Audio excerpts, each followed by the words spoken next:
All right, guys, so we're back again with the flat deck teardown, and we're going to be going over basically just how to take the pistons off and the bed plate, and I'm going to just briefly talk about splitting the cases because it is pretty, like, the procedure's simple, but it can take a while though, basically.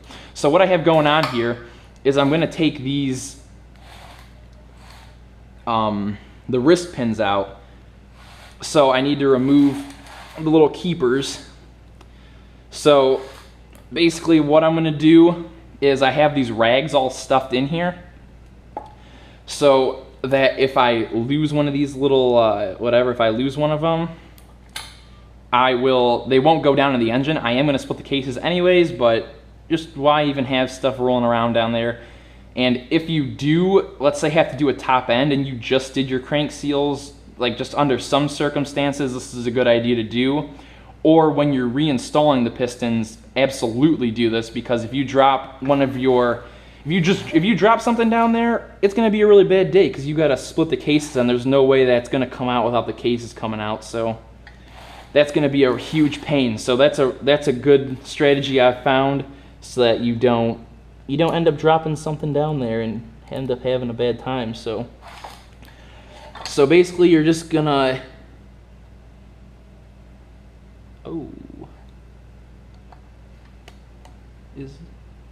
okay, there it is. For a second there I thought that it came out.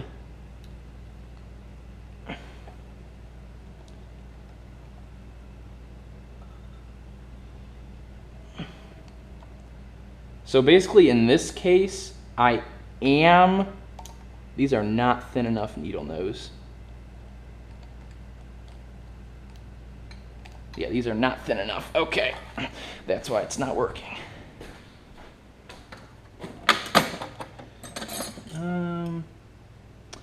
Those don't look any thinner.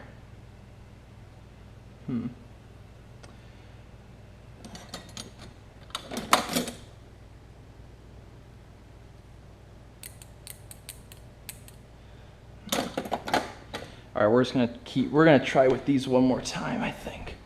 Unless this is a pair right here. Oh, those like look the exact same. Okay. All right. Well, if you do have a pair that is like kind of junky and you don't really care about it, you can always sharpen these ends a little bit and get it a little thinner. But I'm gonna try to make do with this as it is.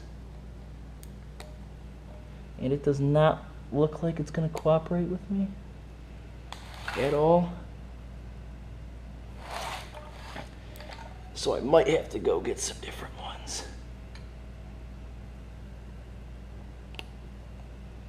Yeah, that is not gonna work. No way. Oh.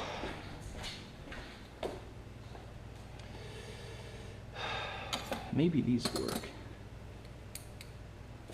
I don't know.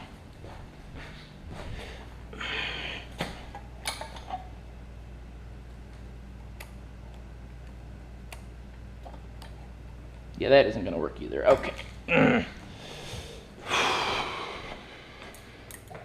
How the heck?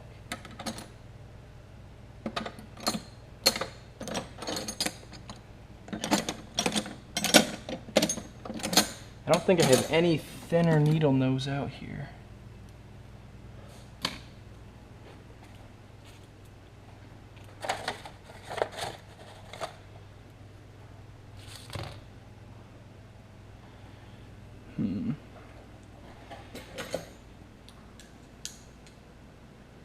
I'm gonna try these other ones, I guess, and they look pretty much the same though, so I'm sure they aren't gonna work.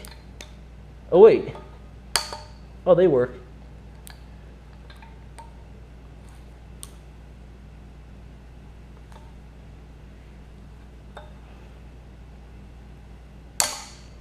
Oh my God, those are really in there.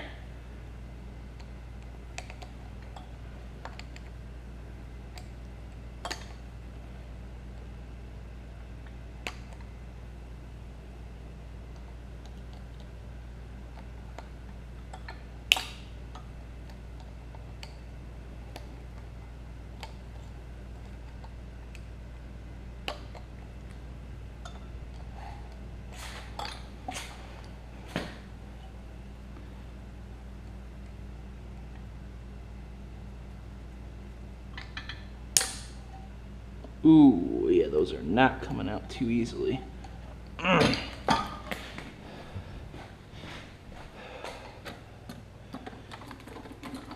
So in this case, since I do kind of want to try to reuse these, I might not anymore though, now that I've kind of messed with them pretty good. Okay, so you could also do that instead of the needle nose method. Just if you have like a thin pick tool, you can always try that too. I haven't done it that way before, but it just worked, so yeah, okay, so up next, what you're gonna wanna do is just take it, turn your engine facing you probably, is probably the best bet. And then put your ring, just kind of set it down, make sure you don't lose that, just cause if you do end up reusing it.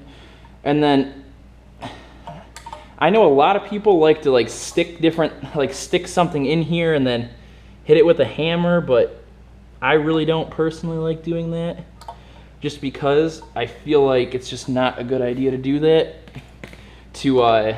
And I know it's not a good idea to put that kind of pressure on the bearings of the crank. When you're hitting it with a hammer, that's really abusive. The bearings are just pretty much meant to go up and down with very even distributed pressure. So when you hit it with a hammer like that, that's like shocking the bearing from a strange angle. So like if you're hitting the piston like that, trying to knock the wrist pin out, every time you hit that, it's moving the rod, it's shocking the rod, and that's gonna do some damage to your needle bearings. So you're not gonna know it, but when you put it back together, that needle bearing is gonna be weak from having that much pressure put on it multiple times by being hit with that hammer. So you could easily lose a needle bearing, and if it's a rebuilt crank and it's brand new, that's terrible, terrible day then if you lose that crank because of hitting it with a hammer. Especially because these bearings are kind of delicate, especially when you start throwing different high compression heads at it and putting a lot of stress on it.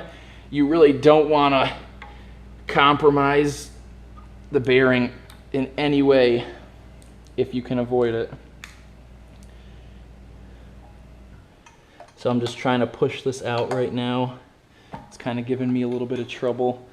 They sometimes get a little bit worn in, I guess you could say, when just like through the RPM of the engine basically. I'm gonna try to find one of these that fits. But yeah, just like the RPM, especially with these where I'm running a ton of RPM out of this, I think, see, that could have just dropped down there, I guess. But when you're running a lot of RPM, these things can get like kind of it can get seated, I guess you could say. And the wrist pin can be a little bit difficult to get out like it is right now, so.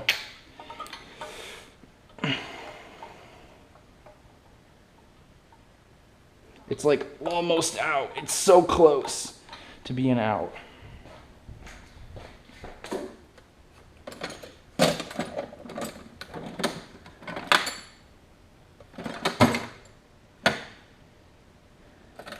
Okay, maybe one of these will work.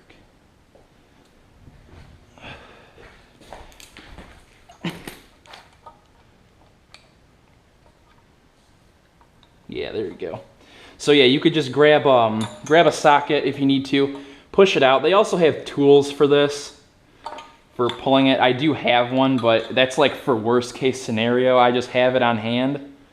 So notice I left one of them in there. So you know you've got one good one, like one good pin, or one good C ring, or kind of blanking out on what it's called, but you get what I mean. So that C-clip is stuck in there, and you're not going to take that one out because you don't want to risk damaging that one also. So like, let's say I kind of did a little bit of damage to that one. I might want to replace it. I probably will, just to be safe. And at least you know that the one that is currently in there though is not damaged at all. All you're going to do, push your wrist pin back in there, leave it in there, put your 1C ring on the outside, or C clamp on the outside, and then you know that piston is the one that is in the rear in this orientation. So put it facing the right way. Just keep everything the same. Also, if you're gonna reuse it, which I just changed these wrist pins and needle bearings. So if you are gonna go through and put a top end in it, just buy a complete top end, don't mess with it. All new needle bearings, all new C clamps, just new everything. It's not worth trying to save a couple bucks when you put it all together and then the thing blows up and then you're just out even more money. So it's best, what I've learned is just to not cut corners and just pay all the money up front. Don't cut any corners, because right when you cut corners, that's going to be the one thing that ends up failing and costing you a ton of money and headaches. So spend the money up front with these things, and if you can't, save your money until you can. Don't do it halfway. So next, this one, we're going to push this one up to the top. I'm going to take this one out, this whatever C clamp out, and we're just going to, because I like to just take the one out that's on this side of the engine so that there's a lesser chance of me kind of dropping it down in there, whatever. Yeah, okay. So basically, yeah, definitely do this method way better, way easier on the parts here. So get a small pick, sharpen it up if you need to. It'll take a second, and that's a pretty good way actually that I just kind of figured out for myself. So I've always done it with the needle nose, which is probably a little bit overly abusive to things. So we're gonna get our socket here. We left the other one in on the other side, and we're just gonna hopefully, all right, it's not going.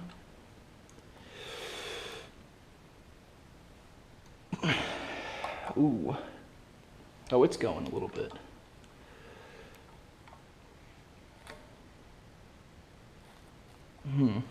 It's really not wanting to come out.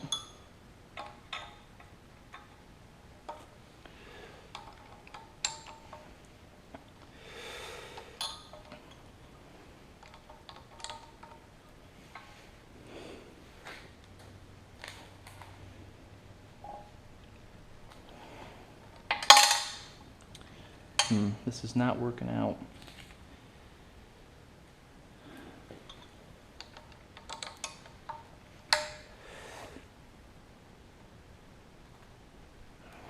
That is not coming out at all. All right, well, in this case, since I really don't want to have to get that other tool out, I'm going to take the other one out here on this side, and we're going to see if it will cooperate a little bit easier. So what I like to do also is like put your finger over it, because these things do have a tendency to like spring out at you and go flying. So do that, make sure you got it in the correct orientation again. So front, back, hopefully you can see that, front, back. I just like to keep it all the same, just cause why not be over safe about things. See, it's coming out way easier that way.